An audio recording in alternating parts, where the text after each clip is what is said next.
السلام علیکم ورحمۃ اللہ وبرکاتہ۔ بسم اللہ الرحمن الرحیم۔ ناظرین، اللہ کے رسول صلی اللہ علیہ وآلہ وسلم کے بچپن کی زندگی کا ایک بہت اہم واقعہ شق صدر تھا۔ آئیے یہ واقعہ خود اللہ کے رسول صلی اللہ علیہ وسلم کی زبان حقیقت ترجمان سے سنتے ہیں۔ ناظرین، حلیمہ سعدیہ نبی کریم صلی اللہ علیہ وسلم کو رضاعت کے بعد آپ کی والدہ کے پاس مکہ لے گئی تھیں۔ جب وہ آپ کو دوبارہ اپنے علاقے بنو سعد میں لے آئیں تو اس مرحلے میں نبی کریم صلی اللہ علیہ وسلم سے شق صدر کا واقعہ پیش آیا۔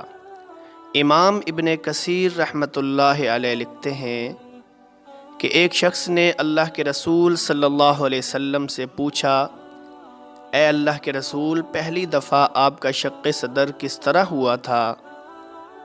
تو آپ صلی اللہ علیہ وسلم نے فرمایا، یہ ان دنوں کی بات ہے جب میں اپنی رضائی والدہ کے پاس بنو سعد میں تھا۔ ایک دفعہ میں اپنے رضائی بھائی کے ساتھ بکریاں چرانے گیا۔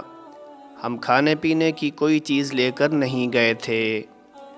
میں نے اپنے بھائی سے کہا، جاؤ اماں جان سے کھانا لے آؤ۔ میرا بھائی چلا گیا۔ میں دوسرے چرواہے بچوں کے ساتھ بکریوں کے پاس ٹھہر گیا۔ اچانک دو سفید پرندے اڑتے دکھائی دیے۔ ان کی شکل گدھ جیسی تھی۔ ان میں سے ایک نے دوسرے سے پوچھا، کیا یہ وہی ہیں؟ اس نے اس بات میں جواب دیا۔ اللہ کے رسول فرماتے ہیں، پھر وہ سیدھے میری طرف آ گئے۔ انہوں نے مجھے چت لٹا دیا، میرا سینہ چیرا، میرا دل نکالا، اسے بھی چیر دیا اور سیاہ رنگ کے خون کے 2 ٹکڑے نکال کر پھینک دیے۔ پھر ان میں سے ایک دوسرے سے کہنے لگا، برف والا پانی لاؤ۔ وہ پانی لایا، پھر انہوں نے میرا سینہ دھو دیا۔ پھر اس نے کہا، ٹھنڈا پانی لاؤ۔ وہ ٹھنڈا پانی لایا، انہوں نے اس پانی سے میرا دل بھی دھو دیا۔ پھر کہا، سکینت لاؤ۔ پھر اسے میرے دل میں ڈال دیا۔ پھر ایک نے دوسرے سے کہا، اسے سی دو۔ اس نے میرا سینہ سی دیا اور میرے دل پر مہر نبوت لگا دی۔ بعد ازاں ان میں سے ایک اپنے ساتھی سے کہنے لگا، اسے ترازو کے ایک پلڑے میں ڈالو اور دوسرے پلڑے میں امت کے 1000 افراد ڈالو۔ اللہ کے رسول فرماتے ہیں، میں نے دیکھا کہ میرا پلڑا جھک گیا اور دوسرے پلڑے کے 1000 افراد میرے سر سے اوپر متحرک نظر آئے۔ میں ان کا پلڑا ہلتا ہوا دیکھ رہا تھا۔ اللہ کے رسول فرماتے ہیں، مجھے ڈر لگا کہ مبادا ان میں سے کچھ افراد میرے اوپر گر پڑیں۔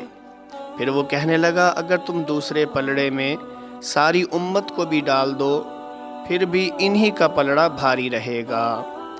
پھر وہ دونوں مجھے چھوڑ کر چل دیے۔ اللہ کے رسول فرماتے ہیں، میں گھبرا گیا، سیدھا اپنی رضائی ماں کے پاس پہنچا اور انہیں سارا واقعہ بتایا تو وہ بھی گھبرا گئے۔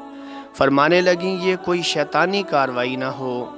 پھر انہوں نے مجھ سے فرمایا کہ میں تجھے اللہ تعالیٰ کی پناہ میں دیتی ہوں۔ اس کے بعد انہوں نے اونٹ پر پالان کسا، مجھے اپنی گود میں بٹھایا اور ہم چل دیے، یہاں تک کہ انہوں نے مجھے میری حقیقی والدہ ماجدہ کے پاس یعنی حضرت آمنہ کے پاس پہنچا دیا۔ اور حضرت آمنہ سے حلیمہ کہنے لگی، میں نے آپ کی امانت لوٹا دی ہے اور اپنی ذمہ داری سے عہدہ برآ ہوئی ہوں۔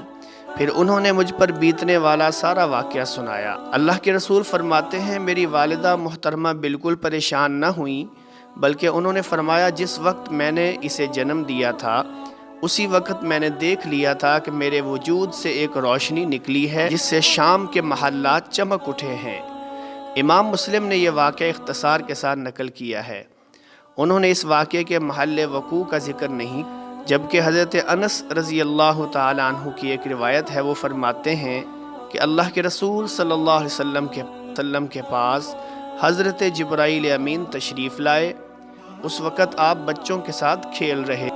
حضرت جبرائیل نے آپ کو پکڑ کر لٹایا، سینہ چاک کیا، دل نکالا اور پھر دل سے ایک لوتھڑا نکال کر کہا، یہ آپ کے بدن سے شیطان کا حصہ نکالا گیا ہے۔ پھر انہوں نے آپ صلی اللہ علیہ وسلم کے دل کو سونے کے ایک تشت میں رکھ کر زمزم کے پانی سے دھو دیا، پھر اسے جوڑ کر اس کی جگہ پر لگا دیا۔ یہ منظر دیکھ کر دوسرے بچے بھاگ کھڑے ہوئے۔ وہ آپ کی رضائی ماں کے پاس پہنچے اور کہنے لگے محمد صلی اللہ علیہ وسلم کو قتل کر دیا گیا ہے۔ یہ دہشت ناک خبر سن کر حلیمہ کے گھر کے لوگ سرپٹ بھاگے اور آپ کے پاس پہنچے۔ انہوں نے دیکھا کہ آپ کا رنگ اڑا ہوا ہے۔